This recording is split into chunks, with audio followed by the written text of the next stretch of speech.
a small village called Akilo. There were 3 women who sold food on the street: Iyabo, Amina, and Ngozi. They were all hard-working women, waking up early each morning to prepare their meals before setting up their stores by the roadside. Life in Akilo was tough, but selling food helped them take care of their families and put food on the table. Iyabo, a tall middle-aged woman with a wide smile, was well known for her cooking. People said that her food was different. It was richer, tastier, and somehow more satisfying. Every day, there would be a long line of people waiting at her store, eager to buy her food, whether she made jollof rice, fried plantain, or egusi soup. It always sold out before noon. The other 2 women, Amina and Ngozi, would watch in frustration as their stores remained quiet while Iyabo's was filled with hungry customers. Amina and Ngozi's food was also good, but it didn't have that special something that Iyabo's had. They couldn't understand what made Iyabo's food so irresistible. They both knew the same recipes. They used fresh ingredients from the market just like Iyabo. Yet, every day Iyabo would go home with her pots empty while they had food left over. Amina was a mother of 4 children and she needed every penny she could make to provide for them.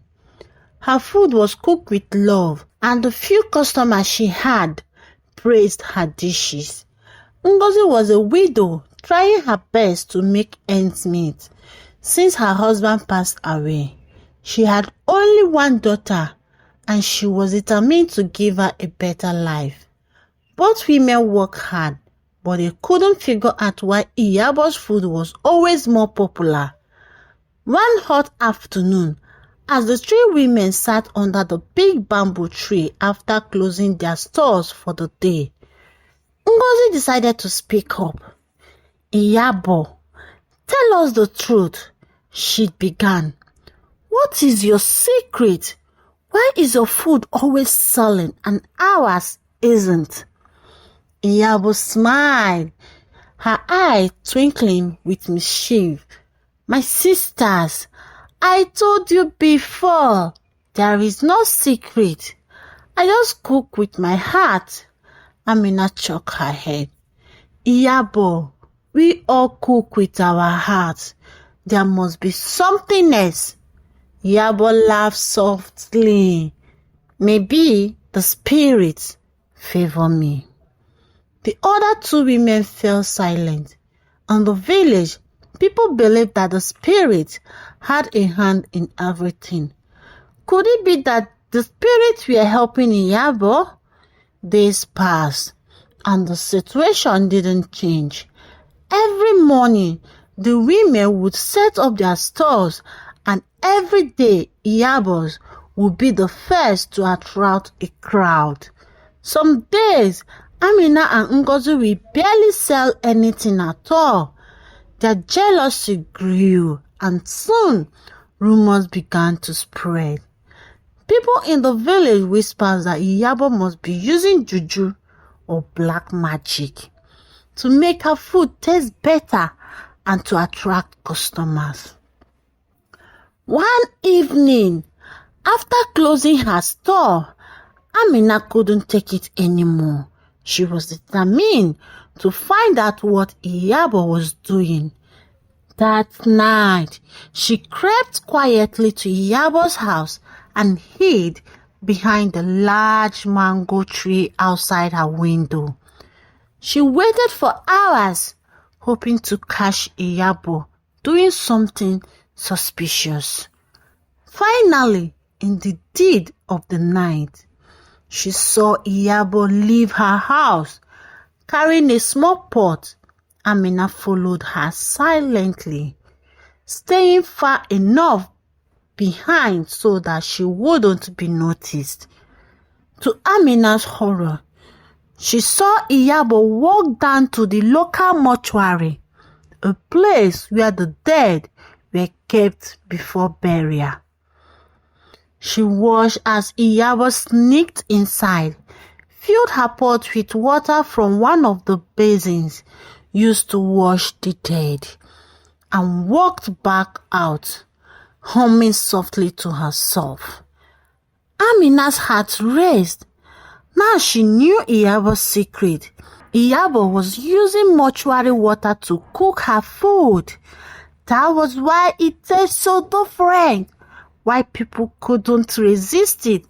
But what should she do with this knowledge? Another question. The next morning, Amina confronted Ngozi and told her everything.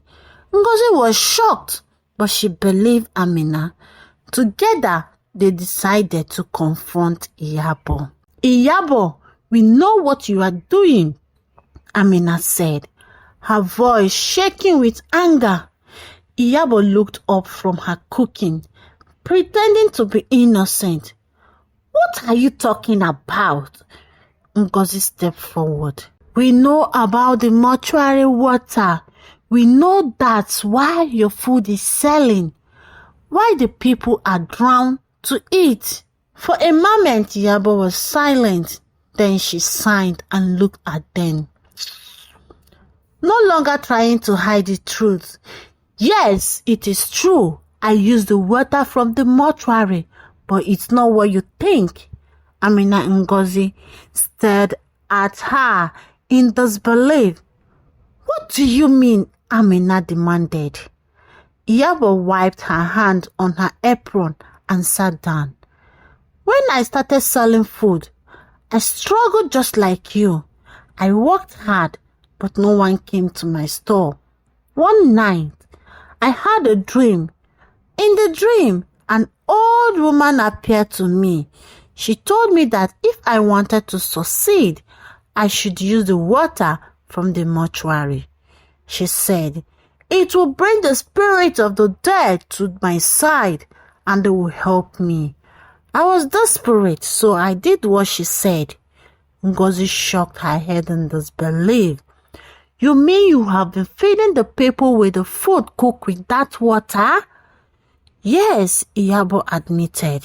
But the water isn't harmful. It's been blessed by the spirit. That's why my food tastes so good. It's the spirit that gave it the flavor. Amina and Ngozi were horrified. They couldn't believe what they were hearing. Iyabo, this is wrong, Amina said. You are using dark magic to sell your food. You are deceiving the people. Iyabo stood up, her face hardened. I am not forcing anyone to buy my food. They come because they like it. I have done nothing wrong. Ngozi shook her head. This is not the way. The spirit don't need to be involved in this. We can succeed with hard work, not by using tricks. But Iyabo wasn't listening. You are just jealous because I am doing better than you. If you want to sell more food, maybe you should try it yourself. Amina and Ngozi left Iyabo's store, deeply troubled. They didn't know what to do.